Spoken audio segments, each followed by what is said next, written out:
It's finally rhubarb season here in Michigan, so I'm going to show you how to make strawberry rhubarb tarts. So my first step here is that I want to wash and dry the rhubarb and the strawberries, obviously, so they're nice and clean. And once the stalks are clean, I'm going to go ahead and chop them up and get them macerating in some cane sugar so that they become a little more tender and soft to work with in the pastries. Once you have your halved strawberries and rough chopped rhubarb, and I say rough chopped because most recipes will tell you 1/2-inch pieces, but I'm a rough cut. You're gonna want to go ahead and take about a cup of cane sugar,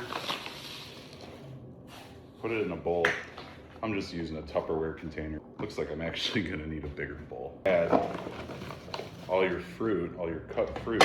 But while this fruit is macerating, I'm gonna run to Walmart and grab some puff pastry shells because I don't feel like making puff pastry. It's Saturday. These are frozen puff pastry sheets, and I like to let them thaw for about 30 to 40 minutes before I start working with them. And while the puff pastry is thawing, what I like to do to thicken up the fruit mixture is add 1/2 tablespoon of cornstarch. Now the assembly for these is really easy. It only takes a few minutes. You're gonna wanna roll it all out onto a floured surface. I just put a bunch of flour on my countertop.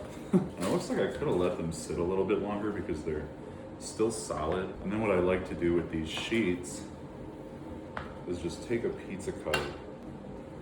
I had the pizza cutter backwards, I'm no expert. This will create these squares, or rectangles rather, which are the perfect size for the filling if you're using a muffin tin. I always start by spraying the muffin tin with some Baker's Joy. So then I take the thawed puff pastry and I put it into each.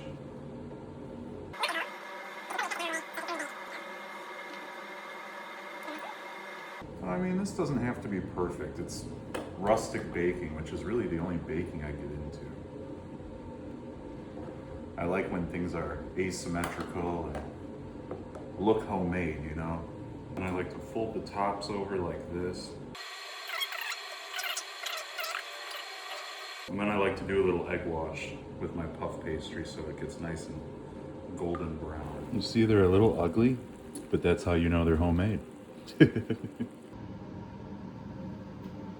Now, a lot of people prefer adding the fruit after the puff pastry cooks. I like cooking it together because I like that really soft, sweet, chewy bottom.